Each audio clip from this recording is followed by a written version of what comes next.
Anda telah mengunduh podcast yang dipaparkan oleh Pendeta Dr. Erastus Sabdono ini dari truth.id/voice. Selamat mendengarkan podcast ini.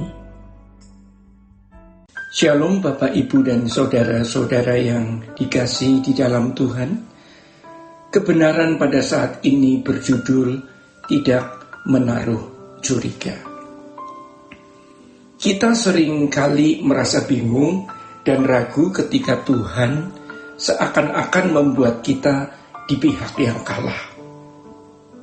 Ketika kita dijahati orang, dimusuhi orang, ditindas, direndahkan, dikhianati, difitnah, lalu Tuhan membiarkan keadaan itu dalam beberapa waktu.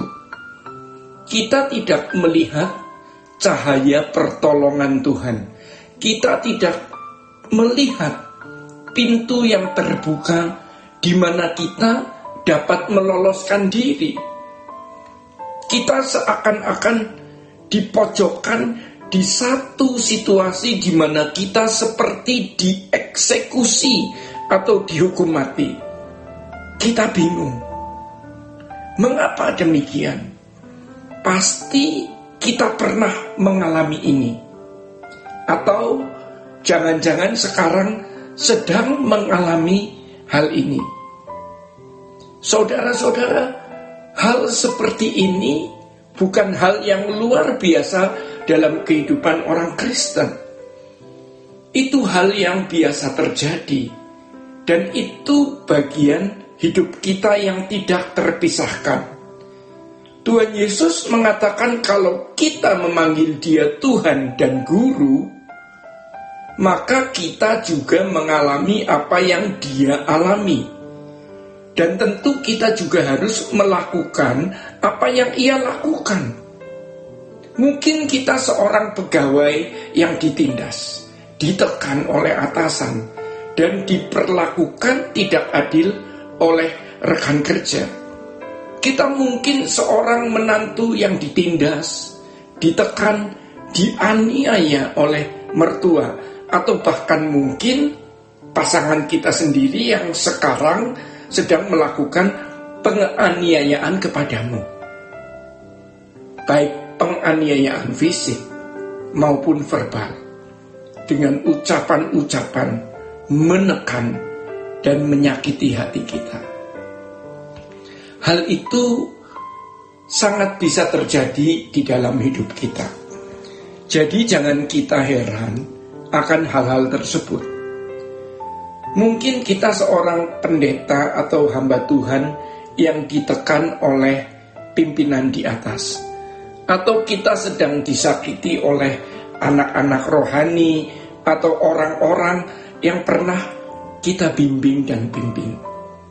Dan keadaan itu seakan-akan dibiarkan Tuhan. Kita melihat kenyataan yang dihadapi oleh Tuhan Yesus pada waktu Ia ada di dalam penderitaan. Sejak keluar dari Taman Getsemani, Ia diseret oleh pemuka-pemuka agama Yahudi dan penguasa Roma. Ia dianiaya, disiksa, direndahkan, dihina sampai Dia disalib. Ketika Dia disalib, Tuhan Yesus mengucapkan kalimat yang menunjukkan bahwa benar-benar Ia merasa ditinggalkan. Ia berkata kepada Bapa di surga, Eloi, Eloi, lama sabachthani. Allahku, Allahku, mengapa Engkau meninggalkan aku? Jika kita dalam keadaan seperti ini, satu kalimat yang harus kita dengar dari Tuhan, yaitu jangan mencurigai Allah. Tuhan seakan-akan berkata, jangan mencurigai aku, tetaplah percaya. Justru situasi-situasi semacam itulah sebagai ujian apakah kita mempercayai Dia. Sebab kalau keadaan serba enak, menyenangkan, tidak ada situasi-situasi seperti itu, iman kita tidak teruji. Iman kita tidak menjadi berkualitas. Tetapi ketika kita di dalam situasi yang terburuk, tertindas, dan seakan-akan Tuhan tidak di pihak kita, kita tetap mempercayai Allah. Kita tidak menaruh curiga kepada Allah. Di situ iman kita murni. Kepercayaan kita kepada Tuhan itu tulus. Dan itu sikap memuja Allah.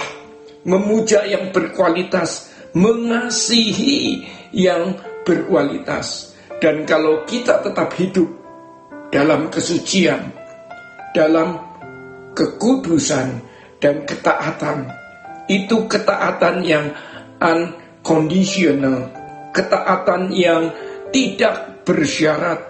Orang-orang Kristen seperti ini atau orang-orang percaya seperti ini adalah orang-orang percaya yang benar-benar pantas menjadi kekasih Tuhan. Bersyukur kalau kita dibawa ke dalam situasi seperti itu, ya. Berarti kita istimewa di mata Allah karena kita teruji dan mau ditingkatkan kualitas imannya. 1 Petrus 1 mengatakan, yaitu kamu yang dipelihara dalam kekuatan Allah karena imanmu, sementara kamu menantikan keselamatan yang telah tersedia untuk dinyatakan pada zaman akhir. Bergembiralah akan hal itu.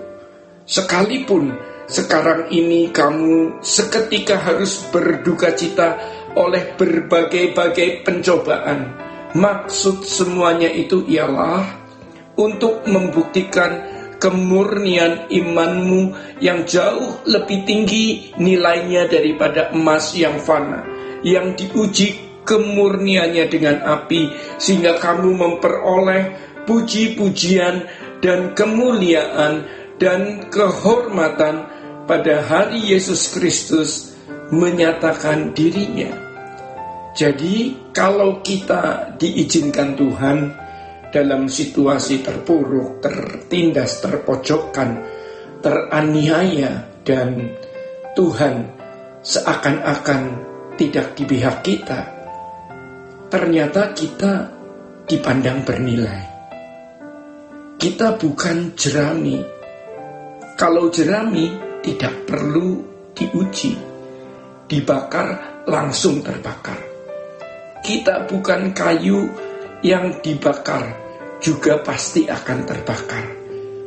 Tapi kita emas yang dibakar untuk diuji kemurniannya, sekaligus ditingkatkan kualitasnya untuk menjadi logam mulia berkarat tinggi, supaya unsur-unsur yang masih melekat pada batangan emas atau dalam bongkahan emas itu bisa digugurkan atau diluruhkan. Hal ini memang tidak dialami oleh orang-orang Kristen yang masih baru.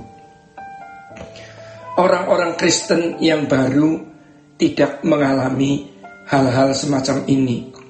Atau orang-orang Kristen yang dipandang Tuhan memang tidak setia, tidak diuji saja sudah berkhianat kepada Tuhan, tidak diuji saja sudah tidak setia kepada Tuhan, apalagi nanti kalau menghadapi pencobaan menjadi hancur dan rusak.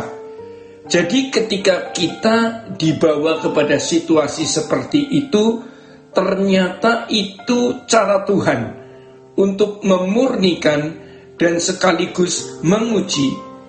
Kita dipandang Tuhan bisa melewatinya. Ingat, Tuhan tidak akan memberikan pencobaan yang melampaui kekuatan kita.